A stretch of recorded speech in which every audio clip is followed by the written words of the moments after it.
What is up, Cinepals? Welcome back. I'm ACHARA KIRK, joined by Andrew Flash Gordon. What's up? And we are checking out another film from film theorists. This one is called Film Theory. Okay, Marvel. It's time to panic, in parentheses, or brackets if you're English, Ant-Man Quantumania. So I saw some people requesting a reaction to this, and I saw the title and I was like, oh, I'm interested in what they have to say. I didn't hate Ant-Man and the Wasp Quantumania, but I also wasn't blown away by it. It was just kind of like an okay movie. How did you feel about I mean, it? I've seen it twice. We did our non-spoiler and our spoiler, which you can check out here on the channel. But nice plug. I found myself enjoying it and entertained by it, but there was also a lot left to be desired while I was watching. As I was watching it both times, I'm like, I'm enjoying this. Is entertaining. This is fun, but it's not what I want. And I know the whole thing is, well, if it's entertaining and fun, isn't that what you want? And it's like, yes, we're spoiled with Marvel films. I mean, we've gotten so many freaking good movies. I guess when they don't reach that level,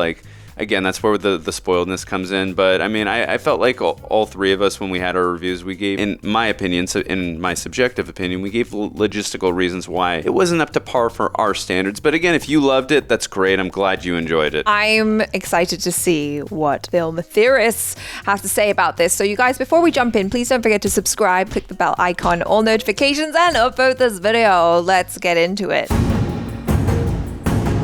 Hello, Internet! Welcome to Film Theory, where no matter how much the theorist dynasty grows, we promise to never get a big head. Well, theorists, my buddy Paul Rudd is back. I'm Matt Pat. I'm Paul Rudd, star of such hit as I Love You Man. With a new hit movie, Ant-Man and the Wasp Quantumania. Maybe hit is overselling it a bit based on audience review scores for this one, so let me just try that again. Of all the MCU movies, Ant-Man Quantumania is one of them. It says a lot about a movie when the most excitement I get is the final title that reveals that the words Ant-Man were actually hidden in Quantumania the entire time. I was like, whoa, no way. Yeah, it's like when you find out that the FedEx logo has a secret arrow hiding inside of it. But with this latest release, we officially have entered the beginning of MCU Phase 5, where, as the marketing hype says, nothing will ever be the same, which is actually very much the same for Marvel movies. Hey guys, maybe just consider changing up your press releases every once in a while. Or you know what, never mind, scratch that. Maybe I should be careful what I wish for, considering change is the thing that single-handedly drove this movie into the ground. Well, that and Soggy Bottom MODOK. Seriously, this is like the alternate universe if they had waited to reveal Ugly Sonic as part of the movie. Here, we're just stuck with this thing for 2 hours. Anyway, if you're really into PG Rick and Morty episodes, then this one is the movie for you. I'm the eye-hole man. Whether you like the film or not, something that I've seen everyone agree on is that things felt off. Yeah. About the story. Scenes that felt awkwardly placed. Moments that resolved too quickly. Character arcs that were more like character cliffs. And this time, there's no one around to break the fourth wall and argue with producers about it. None of these storylines make any sense. Is this working for you? Something major changed here, and I'm not just talking about normal production stuff where things get left on the cutting room floor. There's another movie hiding in here somewhere. One that got chopped up, shuffled around, re-edited, rearranged, and reshot for some reason. And I want to know what that original movie was. I want to see the story that this was trying to tell, because my boy Ant-Man deserved better. I want to still care about this franchise and its Pharaoh Kang that looks like it just rolled out of the Party City. I want to, but it's getting real hard. And if I need to stop caring about this franchise, I want to know what went wrong along the way. Short version, get it? Anyway, I think at one point Scott Lang's adventure to the quantum realm not only had a very different, much darker ending, it also had a more complicated, morally complex story arc for the main character. But here's the biggest twist. I think solving what this movie could have been tells us a fascinating tale of the major mistakes that Marvel and the rest of Hollywood are making right now. Okay, so let me give you the quick recap of the movie we got so we can then, actually piece together the movie we should have got. So it's 2025 and Scott Lang is kind of sort of retired from Ant-Manning since there really hasn't been an Avengers-level threat lately, except for a city being taken hostage, a giant kaiju battle with Egypt, the multiverse ripping apart, and the complete rampage of a deadly witch gone rogue. Everyone just forgot Scott's number for those. So instead, he wrote a book, available on audible.com, I have no doubt. Meanwhile, Hope is running Pym Industries as a do-gooder girl boss, Hank is collecting fat paychecks for mildly reacting to CGI ants, and Janet is definitely not talking about what she did while stuck in the quantum realm for the past 30 30 years. Seriously, don't even bring it up. She just doesn't have time to talk about it right now, okay, guy? As for Scott's daughter Cassie, she's all grown up into a completely different human being. She's also grown up to be an activist, stealing cop cars and protesting for the land rights of blip victims. So basically, she's a flag smasher. But don't worry, it's okay for her to do it because she's the hero's daughter. She also thinks that the grown-ups in her life are kinda resting on their save the world that one time laurels instead of being as angry about all this stuff like she is. Then everyone gets zapped into the quantum realm so this whole boomers versus zoomers allegory can play out with cool monsters and lasers. That's how you communicate, isn't it? By metaphor! The good guys get split up between Hank, Hope, and Janet so she can very slowly reveal the plot, while Scott and Cassie get caught up with a group of refugees being oppressed by an evil dictator, Kang the Conqueror. And yeah, it's going exactly where you think it is. This is the kind of cause that Cassie is super passionate about and she wants to use her powers to help. Scott meanwhile says it's not their fight and he's only focused on getting her home. And with that, we've set up yet again the clear ideological divide between these two characters that we'll then see inevitably play out over the next 2 hours of Oh, wait, Scott just decides to agree with Cassie. Okay, that was quick to resolve itself. Well, anyway, Cassie gets captured by Kang, forcing Ant-Man to cooperate. They escape and ultimately return, storming the castle with their ragtag army of refugees. Kang blasts a lot of people with a disintegration laser, but then makes the strategic decision to only punch all the named characters. Eventually, the script writers remember it's an Ant-Man movie, so Kang is ultimately overwhelmed by an army of CGI ants. Oh, and MODOK is here. And then, right before they escape the quantum realm through a portal, Kang returns. Scott makes the ultimate self-sacrifice by pushing the rest of his family to safety while he gets the beatdown of his life. I don't have to win. We both just have to lose. Just as it looks like he's about to die, Hope comes in through the closing portal to finish off Kang for good. Maybe. Scott and Hope get a big dramatic heroes looking out over victory wide shot, perfect for an ambiguous but hopeful cut to black cliffhanger, and thus the movie ends with Scott and Hope trapped in the quantum realm with Cassie and the rest of the young Avengers having to work to get him back. Yes. Another record scratch? That is like... I feel like that was the stronger ending, definitely. I thought that was where it was going to end. Yeah, and I'm going to come back to that in 1 second. I also thought, too, from what the trailer, and you can say, hey, that's your fault for watching trailers and taking your own thing, but the deal that I thought that him and Kang were making was for more time as well. Yes, so yes. I also thought that would have been a better approach to it as well. But yes, getting back into that, to have that dark cliffhanger ending, I mean, obviously we know they're going to get saved at some point, of course. We would hope that they would get saved. Of course, you're not just going to forget about them. But that would have been such an ambiguous and dark and bold ending. I would have been like, okay, like obviously I'm sad for the characters, but what an ambitious take right now. I mean, that would have been so good to do. And it's like, no, 5 seconds later, like, Marvel has been doing that a lot recently, where it's like, even in Infinity War, right? Like, we lost half our Avengers, we lost half our heroes, and it was heartbreaking. Yes. Then they're like, oh no, just kidding, we can get them all back. And so we have this feeling of like, well, the losses that we have are not actually real losses. People can come back unless they don't want to renew their contracts. No, for sure. I mean, they sort of tried to make up for that ambiguous ending we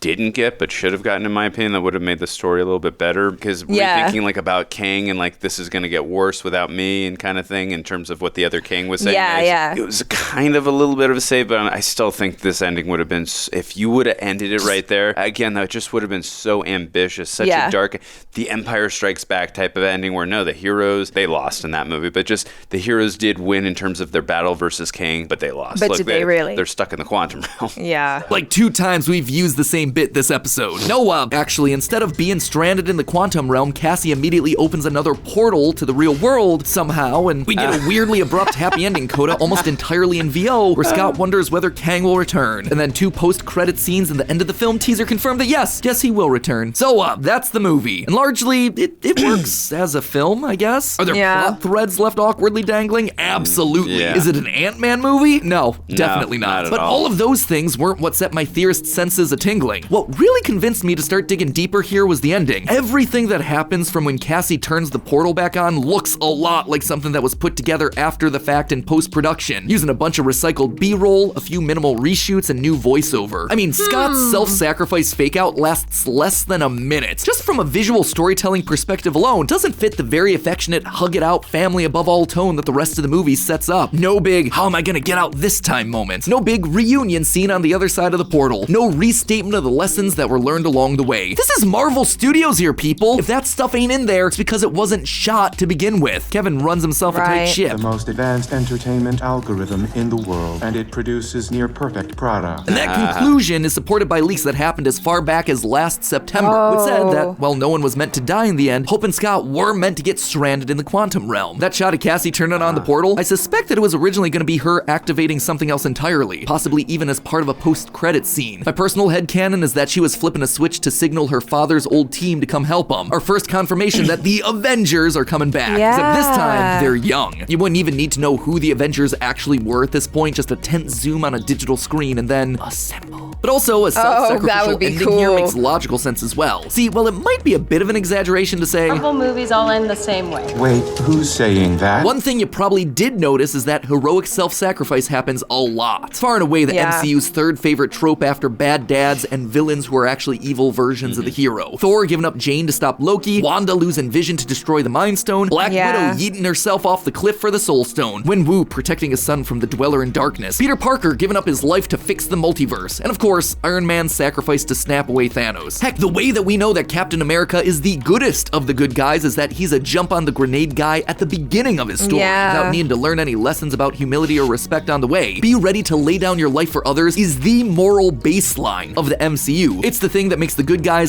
guys here. Even newer characters are being put to the same tried and true test. In Multiverse of Madness, America Chavez is only able to defeat evil Wanda after she says that she'd be willing to sacrifice herself for the good of the many. Then, and only then, is she able to become a Marvel hero who can sucker punch someone who once held her own against Thanos. What all of these stories have in common is that the sacrifice is the payoff to an arc in the growth of the character. Thor learns how to put others' needs ahead of his own. America stops running from her problems. Tony's been trying to make up for being an arms dealer since he became Iron Man. And here's the thing, Ant-Man movies have already used the trope. In the first film, Scott shrinks to quantum size to protect Cassie 1.0, and therefore stop the man who would be MODOK, even though as far as he knew, there was no coming back from that choice. Why then would they do the same kind of payoff here again in the third outing? Well, here's one possibility. What if that subplot about Scott and Cassie butting heads over when and how to get involved in other people's fights that just kind of resolves itself in one scene was originally meant to be a much bigger deal? As in, the entire point of the movie kind of bigger. One thing I made fun of in my plot summary about the movie, but that's really frustrating when you actually watch it, is how slowly Janet reveals information about Kang. She knows that he's been down here the entire time. In fact, she's the one who helped Kang rise to power. She's the reason all of this is happening and why all these Rick and Morty rejects are being oppressed. But the movie delivers that information to us in a weird way. They drip feed it to us at a snail's pace, like much longer than a typical movie would deliver this information. They keep the name of the villain secret for a bunch of the runtime of the film, referring to Kang as him. All of them talking in hushed tones much longer than you expect. And the fact that Janet is split up from Scott and Cassie means that even when she does finally find the time to explain her backstory like an hour into the film, Scott and Cassie still wouldn't know the danger that's around them. I suspect that the film was originally structured this way so that Kang's appearance and the fact that he's evil would be a big middle of the movie reveal. Now, that might seem like a big leap, but consider what this does to the character arcs in the film. What if, in an earlier version of the movie, Scott didn't take Cassie's side right away? Instead, he kept trying to only protect her. As a result, he takes up Kang's go get a thing for me offer willingly despite her objections because from his perspective, hey, we don't know what's happening down here really. He seems to be the guy in charge. Why are we assuming the weird aliens who made us drink goo are the good guys? That then reinforces the opening beats of the movie, the generational gap and their different priorities. Then it all goes wrong and the rest of the story plays out mostly the same. Hey, I'm Kang. Thanks for helping me achieve my true power. Now, if you'll excuse me, I'm just gonna go oppress everything. That makes so much more sense to me. Like, that's so much more interesting. There's just something that felt a little bit disjointed, especially with how he was portrayed with Janet in the beginning, because he seemed to be like, maybe he was an all right guy and we don't know all that much about him. And then it's like, oh no, he's evil, but we never actually see him doing a bunch of oppressing. And so I can imagine that if Scott was kind of roped into helping him out without knowing how evil he was, that would have been so much better. Yeah, the reveal would have been like, oh my God, I've been doing this bad thing this whole time. I mean, because I found it a little ludicrous. Like, we had a deal. It's like, you know, he's the bad guy. Why are you that shocked that he betrayed? Like, but the fact that maybe they did have some kind of a deal of some kind and then finding out, oh, he was the bad, like that betrayal. Like, it just, I don't know. would have hit a little more deeper. Yeah. I think that would have been a little more interesting too, but We got what we got. we got what we got. Yeah, let's see what else he says. What that does, Scott suddenly realizes that he was wrong all along. He feels guilty for enabling this villain and needs to do an MCU heroic sacrifice, trademark, to atone for it, thereby reaffirming his good guy status while also establishing Cassie as having had the clearer, more righteous moral judgment all along. There's even this really strange moment in the actual film that makes me feel like we're really onto something here. Just before the big final battle, Scott stands up in giant man mode to confront Kang, and he has this angry line, shouting more seriously than we've ever heard this character sound, "We had a deal. Our word is our bond," which, okay, he's mad, he should be, but why is he outraged that Kang, a guy he just found out existed, a guy that he only knows as an evil dictator, is Scott really that surprised that he was dishonest with him? He has no reason to have assumed that he could trust Kang, unless all of that is a remnant from a version of the story where he did. Gotta tell you, theorists, all the pieces are in place for us. It fixes the broken story arcs, it explains the awkwardly paced storytelling, it corrects the uncomfortable and reshot ending. Kang's heel turn was meant to be a twist reveal rather than a core part of all the marketing. So why then did they make such a drastic change, and in the process butcher this movie to pieces? Because I suspect that this wasn't meant to be a Phase 5 movie, this was meant to be the end of Phase 4. Let me explain. If I'm right about what this movie's plot and ending were meant to be, look at what we're left with. A dark story about oppression, not trusting authority, and an ideological divide between older and younger generations of heroes. That doesn't sound like an Ant-Man movie, but it does sound like a Marvel Phase 4 project. For all its disjointed weirdness, Phase 4 did have itself a consistent theme: instability. Characters grappling with the realization that defeating Thanos, literally thwarting the end of the universe, didn't end every other problem forever. They're still suffering, injustice, inequality. Some of it got even worse, and now there are big disagreements over what to do about that, especially between people who feel like the biggest fight ever has already been won and those who think the fight has only just started, which of course falls across generational lines. And it's here that we pit a rising crop of young heroes who want to fight the power and often hail from backgrounds that are,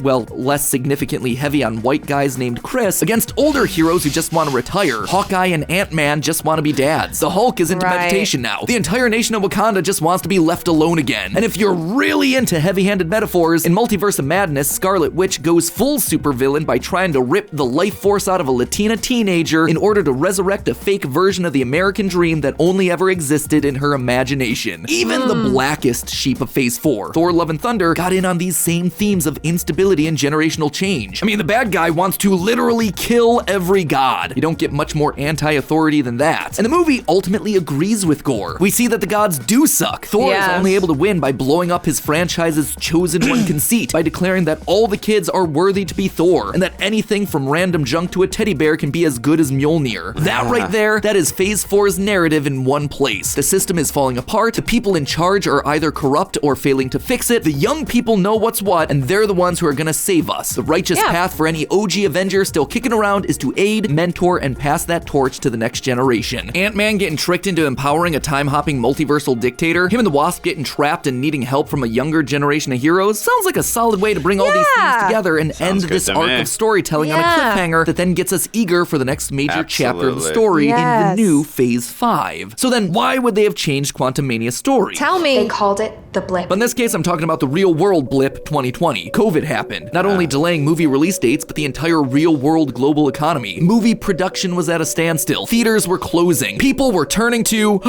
YouTube and TikTok for their entertainment. Suddenly, the pressure was on for Marvel to single-handedly save the cinema. Things had to be churned out as fast as possible whenever they were able to get finished. Looking at Marvel's original release schedule for Phase 4, you see that the plan was to gradually introduce the multiverse, as opposed to throwing it all out there at once. No longer was there a chance to slowly build up to the reveal of Kang. He had to be put out there front and center. People loved Thanos after all, they'll have to love this guy too. Make Endgame happen again because the world almost ended and the movie biz is on the verge of dying. Pander to how corporate suits see Gen Z. Make sure that the fans are satisfied by giving him MODOK. They've been asking for him for a while. Bigger scale, bolder choices, multi-screen viewing experiences. Look at this graph of MCU content released by year. 2021 had 5 times the amount of content of any other year before it. It was a rush, a move of desperation to recover after a year without theaters. Except in all of this rush, they forgot why people came out to these movies in the first place. Quality. The story, the characters, not gears of a plot working together or fan service for the sake of fan service. Earned moments with tight narratives, compelling stories that made sense without massive plot holes. Not an over-reliance on quippy dialogue, but dialogue that was funny because that would be what that character would say in that moment. What's killing the MCU right now, and especially Quantumania Quantumania here, are moves that are made out of panic, self-doubt, a lack of confidence in the stories that they plan to tell, re-edits that result in choppy, uneven, compromised narratives as films are hacked to pieces. It took the Marvel brand, which used to act as a seal of quality, and it's now reduced it into something that,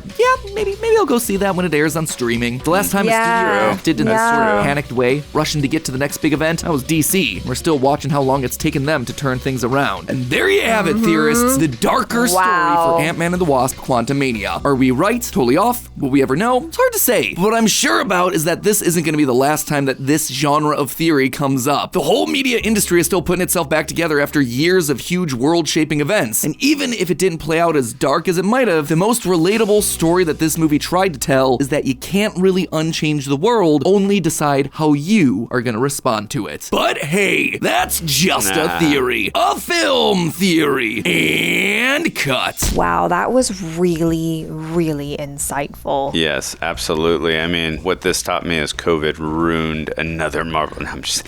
But no. I mean, he makes some really valid points. The things that he was describing that could have been cut out. Again, in my subjective opinion, I think they would have made the film a lot more interesting. It would have just gone a long way. I think a lot more people would have been on board with this film. I mean, you look at the drops just in box office from week 1 to week 2 and week 2 to week 3. It's like largest drop of any MCU film. So, I mean, this is the MCU. Like, that should not be happening. Well, yeah, I mean, everything that he's saying really rings true to me. It's like, it does reek of a lack of self-confidence. And I can understand why. Like, when he sets it up with the background of COVID and everything, it's like, yeah, of course, film companies and businesses in general are just trying to recoup their losses that they made. The Marvel name, the Marvel brand has come to be associated with really great quality. As audience members, as much as we want more content and as much as we appreciate it and love it, I don't think anyone would care that much about waiting an extra year or an extra 2 years or even 6 months to make sure that the quality that we're getting in the end is absolutely phenomenal, because that's what we want. For sure. I mean, in the moment, I'm going to be sad. I got to wait a little bit longer. But if the quality is like normal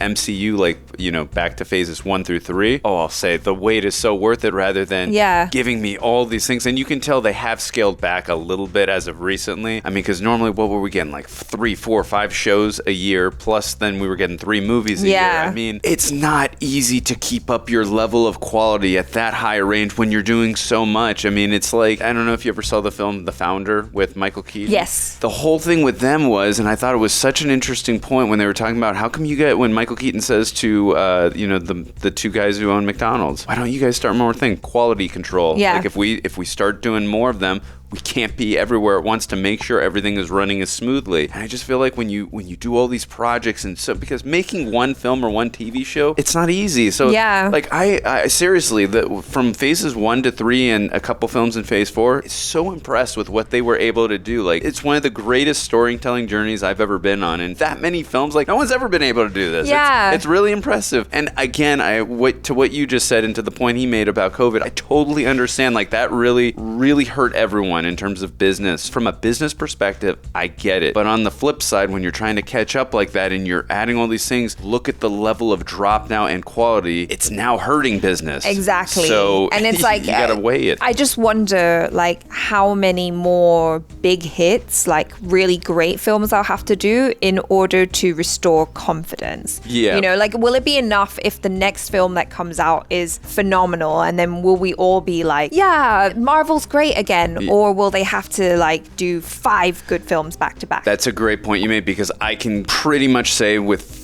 very good confidence Guardians of the Galaxy Volume 3 is going to be an amazing film, because I know for a fact James Gunn is a man, when he's making a film, the MCU, or rather Kevin Feige and people at Disney, are not telling him what to do. He is going to do what he wants. From Suicide Squad to the first 2 Guardians films, I have not seen his other films, but in general, he's an amazing writer, a fantastic director. He gets great performances. I know this is a film that's going to be phenomenal. It's probably going to be one of the best MCU films, probably since, my guess would be No Way Home. So I agree with you that most people are going to praise this Guardians of the Galaxy Volume 3, and like, is everyone gonna say, oh, Marvel's back? But then you got now the Marvels coming up, and if that's not to the level of quality, and again, I don't know if that film's gonna be amazing or not. I have no idea. No trailers come out. I haven't seen any footage. I wasn't the biggest fan of the first film. I thought it was okay. I didn't hate it. I just thought Captain Marvel? I just thought it was okay. I didn't hate it. I didn't love it. It was just somewhere in the middle. I thought it was okay. But anyways, point I'm making is I don't know if it's going to be to the level of quality of normal MCU or even Guardians of the Galaxy Volume 3. So now you got, the whole crowd of what have you done for me lately type of, oh, Guardians of the Galaxy Volume 3 was amazing. And now you got the Marvels like...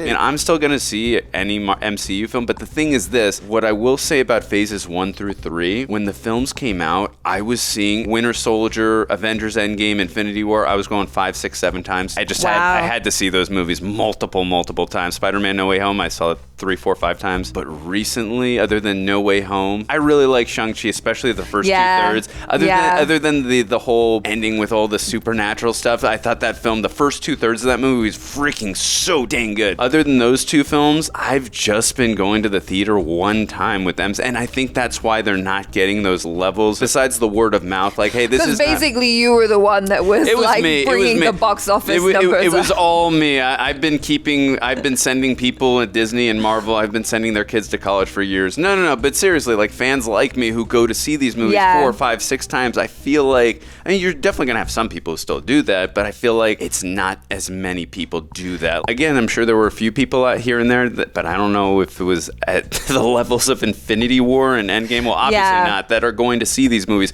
3, 4, 5, 6 times, and that's where they hit into the 1.5 billion and above range, or 1 billion. People have to see these multiple times on top of giving the good word of mouth. That's how these movies hit these big numbers. Because we have so many levels of media nowadays. There's so many different things to do. It's not easy to get people to 2.5 hours of their time and go to the theater. But with MCU movies, we're always happy to do that, of course. But if they're not to the level of quality that they used to be, like with phases 1 through 3, you're gonna get people in the theater in that first weekend. You're gonna, for the most part. But I feel like even more so now with streaming and whatnot, people might be more inclined to be like, well, I'll just wait. It's only like 2 months or whatever. That's a great point. Ever since COVID, people are like, you know what? There's certain movies I do need to see, and they're like Avatar. You got to see that. That's a great point you just made, because I do know a lot of people where they've said to me, like, I'm just going to wait till it's on stream. I'm still going to see it. I'm just going to wait till streaming. And ever since COVID, they've changed their tune to that. It's crazy. So anyway, this was a really, really interesting video. As usual, they really break it down in a way that somehow puts into words the things that I've been feeling but haven't really been able to articulate very well. So I do very much appreciate this video, and I'm looking forward to hearing what you guys have to say in the comments below. Like, how do you feel about the current state of Marvel? Or is it a state? Are you perfectly happy? Let us know in the comments below, and we'll catch you next time. I'm ACHARA KIRK. This is Andrew Flash Gordon. Ciao!